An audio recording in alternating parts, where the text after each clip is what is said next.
And I'm Brad Herlock from AA Shop Marketing. And if you're tuning in now or catching the replay, drop your shop name and your location in the comments. It's always great to see who's listening and where you guys are from and how the conversation's going. So today we're wrapping up our 3-part series on work-life balance. That was the previous podcast or panel podcast, a crucial topic and a common theme for every shop owner who's ever felt caught in between their business demands and their personal life.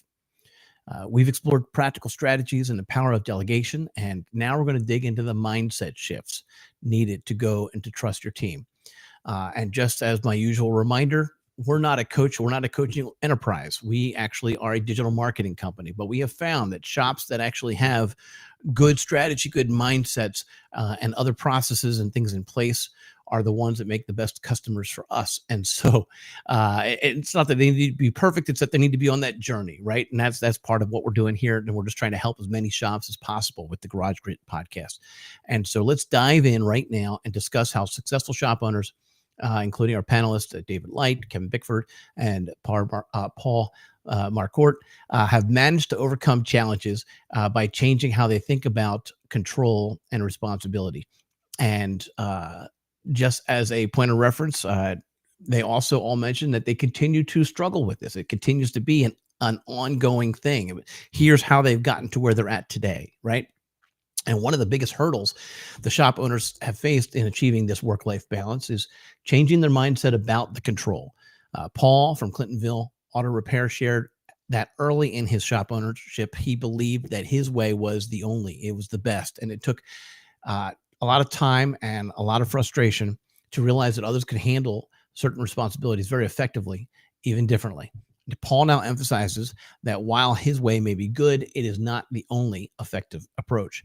Kevin Bickford of Fox River Tire also spoke candidly of his early struggles with these controls. He explained that when he finally learned to step back and trust his team, he was pleasantly surprised by their capability, their capacity, and their initiative. So Kevin's key insight was true leadership isn't about micromanagement. It's about empowerment and support. And so I encourage all of you to go check out the full episode of that panel podcast from last month. And that was the month of June in 2025. David Light also shared a similar experience from the Lighthouse Automotive. He initially hesitated to start the delegation process.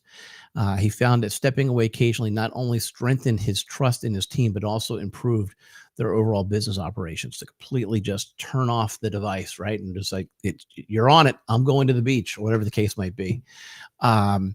His delegate and automate philosophy has transformed his approach to management. Have you struggled with letting go at your shop? Share some of those experiences with the mindset shifts in the comments, and let's discuss those strategies with each other. Let's create this community to help each other loosen the reins and help each other grow your shops. Okay, trust building was a recurring theme on that panel podcast. Kevin highlighted the importance of letting his team handling challenging situations independently, even if their initial solutions weren't exactly as he had chosen. Allowing some room for errors and supporting his team through the learning experiences was vital to fostering confidence. Now, he regularly coached them and guided them along the way, but giving them a little bit of reins to do what they needed to do. All right. Paul also pointed out that building trust wasn't just about delegating tasks. It required actively giving up control, even knowing that mistakes would happen.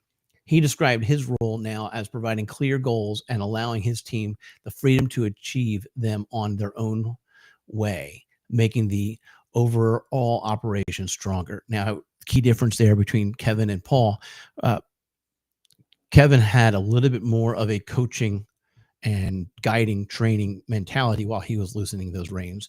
And Paul, while there was plenty of training, initially, he would step back, and that kind of mirrors more of what David Light was saying about you. I'm going to shut off. I'm going to go away. See you when you get back. Right. David reinforced that trust builds gradually through transparent communication and accountability. By setting those clear expectations through standard operating procedures, he enabled his team confidently to make more decisions. This has led to a stronger, more independent team that allows David greater flexibility to step away when needed or tend to higher level management activities. And if managing your shop's marketing feels overwhelming, then maybe it's time to delegate that piece of your puzzle. Delegate that digital marketing to AA Shop Marketing so we can streamline your digital marketing strategies.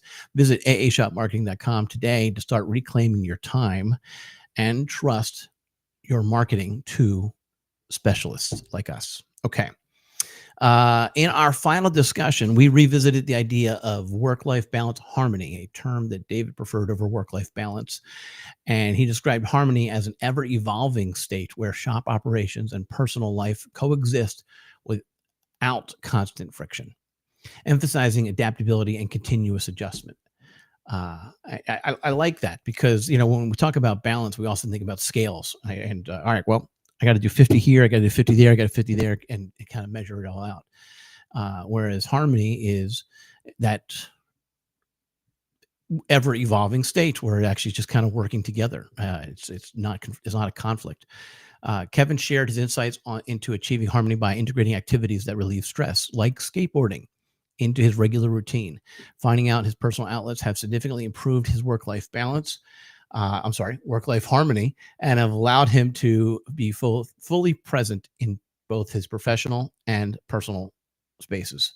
Paul emphasized that not waiting to live your life and sharing powerful personal stories about the risk of postponing dreams for retirement. His advice: build your business intentionally to support your life goals now, not in the distant future. Do you resonate with this concept of work-life harmony? What steps have you taken to head that direction to achieve a little bit more harmony? I'd love to hear from you in the comments. Okay, this wraps up our 3-part series on work-life balance or work-life harmony.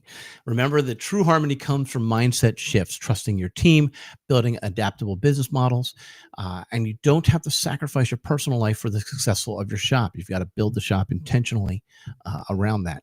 Be sure to subscribe to the Garage Grit podcast on Spotify, Apple Podcasts, YouTube.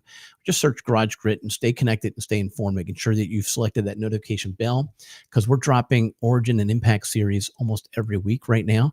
And so the next, I think this most recent one was Renan from down in Georgia, and next week Paul from this panel actually will also be featured on the Origin Impact series. Check out all of them, and if you're ready to achieve harmony between business growth and personal fulfillment, AA Shop Marketing can help you strike that right balance by handling the marketing for you. Visit aashopmarketing.com. Thank you again for joining me today. I'll see you next time on the Garage Grit Live.